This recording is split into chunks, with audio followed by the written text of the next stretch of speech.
Pemirsa, Dewan Pakar Timnas Amin menyatakan program Hotline Paris bukan sekedar gimmick yang diucapkan Anies saat debat perdana Capres Selasa lalu. Hotline Paris sudah melalui kajian mendalam dan merupakan bentuk komitmen Anies Muhaimin dalam menghadirkan keadilan bagi masyarakat luas.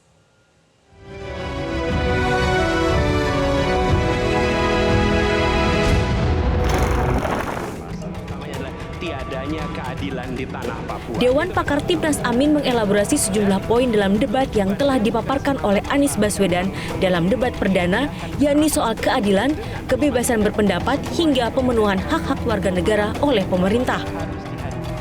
Anggota Dewan Pakar Timnas Amin Bambang Wijoyanto menyoroti program Hotline Paris yang akan diusung oleh Amin jika terpilih menjadi presiden dan wakil presiden. Program Hotline Paris ini akan membantu masyarakat untuk mendapatkan bantuan hukum. Karena menurut data dari BPS di tahun 2023, dari 25,9 juta penduduk miskin di Indonesia yang mendapatkan bantuan hukum tidak mencapai 1% atau hanya sebesar 6.400 orang saja. Hotline Paris ini adalah ingin mencoba menghubungkan antara OBH dan kepentingan bantuan hukum. Karena nanti akan dibikin semacam hotline services itu. Jadi dengan begitu organisasi bantuan hukum yang ada itu akan dimudahkan dengan hotline ini. Keren. Jadi kayak Mas Anies di Jakarta itu khusus untuk para perempuan, Bu, itu membuat panic button. Kalau dia merasa dia tidak aman pada saat berjalan karena ada orang yang mengganggu, tinggal pencet itu. Dan apa yang akan terjadi? Nah, akan terjadi adalah itu akan di-capture di wilayah mana itu dan akan ada bantuan yang datang ke situ. Apa yang sudah Kebebasan berpendapat yang dibatasi dengan adanya Undang-Undang ITE juga menjadi sorotan. Anggota Dewan Pakar Timnas Amin Malik Gismar menyatakan pembatasan berpendapat akan membuat masyarakat enggan berpendapat yang berpotensi menggerus gagasan terbaik anak bangsa.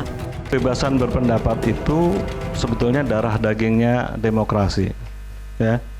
Demokrasi itu perlu kebebasan berpendapat.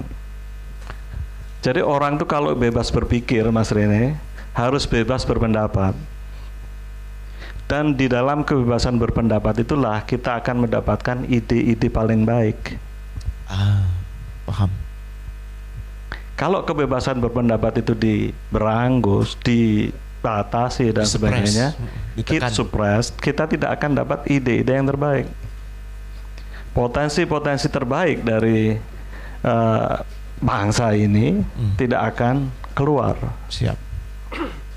Jadi ini bukan persoalan sepele.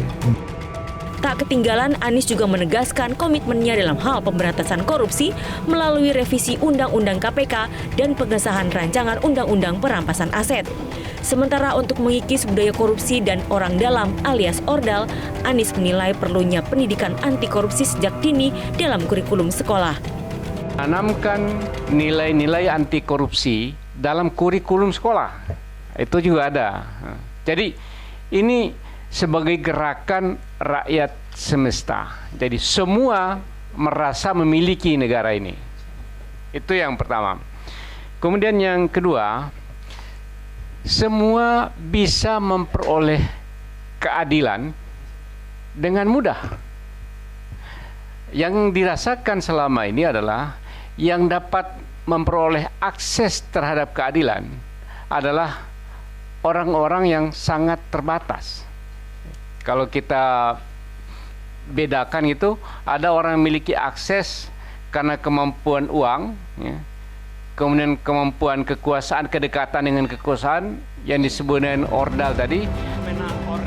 Ketua Dewan Pakar Timnas Amin Hamdan Zulfa juga menghimbau masyarakat agar melihat kepercayaan diri dari capres, kestabilan emosi hingga substansi visi misi dan program yang diusung saat penyelenggaraan debat.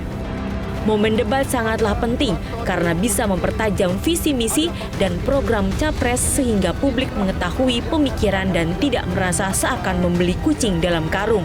Tim Liputan Metro TV. Jelajahi cara baru mendapatkan informasi. Download Metro TV Extend sekarang.